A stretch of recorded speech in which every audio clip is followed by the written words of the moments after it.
Meron lang ho nag-send doon sa amin, di ba't ang ABS-CBN lamang, di ba? Na magpapatunay na lahat ng lumalaban po sa Iglesia ni Cristo ay nawala. Kumbaga halos lahat ng lumaban. Di ba kung natatandaan nyo, sinubukan dati ni Ramon Magsaysay na pabagsakin ng Iglesia ni Cristo sa paraang nagpasaw siya ng batas ng panahon na yun sa Pilipinas na tanging ang Katoliko lamang ang ititirang relihiyon sa bansa. Ngunit, lahat ho ng relihiyon, mga kaibigan, gaya ho ng INC at saka ho yung protestante, ay mawawala daw ho, kumbaga, di ba't namatay nun si Ramon Magsaysay dahil ho dun sa plane crash. Sinikap ni Corazon Aquino, kasama ho niya, kung di ako nagkakamali, yung paring si Jaime Cardinal Sin na pabagsakin ang INC na paraang gusto nilang kubkubin ho yung sentral at gawin ho nilang bagong Malacanang at gawin hong templo. Di ba't pinagnanasahang gawin hong basilika? Namatay ho doon si Corazon Aquino sa sakit na colon cancer, kung natatandaan nyo. Gayun din ho, namatay din ho doon si Jaime Cardinal Sin dahil ho doon sa malalang sakit. Habang papauwi naman ho, galing ho sa taping, di ba't may nagposo na isang director? Hindi ko lang ho ma-recall kung sinong director ho yun.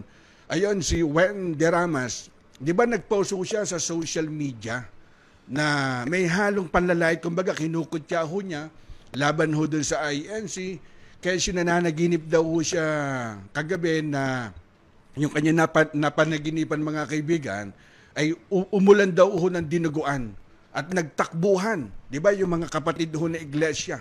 At namatay ho doon si Wen Deramas. Doon ho sa sakit ho sa puso. Nakipagtulungan din ho dyan yung dating senador na si Laila de Lima. Kung natatandaan nyo, nagkaroon ho ng paksyon o kaguluhan dyan ho sa INC. Nakipagtulungan ho doon si Laila de Lima sa mga natiwalag ho na INC para ho pabagsakin yung pamamahala ng INC o yung Iglesia ni Cristo at ipinakulong ho ito. Di ba? Ngunit, doon ho sa kasamaang palad, si Laila de Lima po yung nakulong, di ba?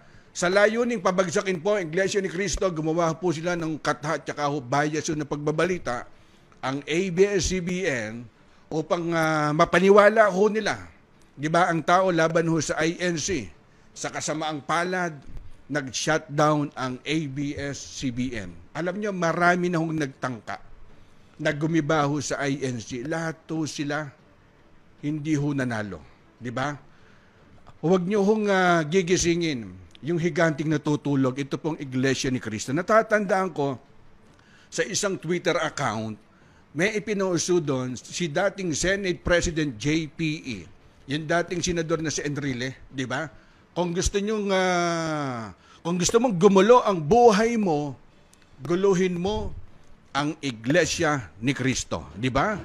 Halos lahat yan hindi ho sila nagtagumpay. Kasi yung pagkakaisa ho ng INC, di ba sabi ko nga sa inyo, nung panahon ho ng pandemic, kami mismo saksim buhay, bakit kamo?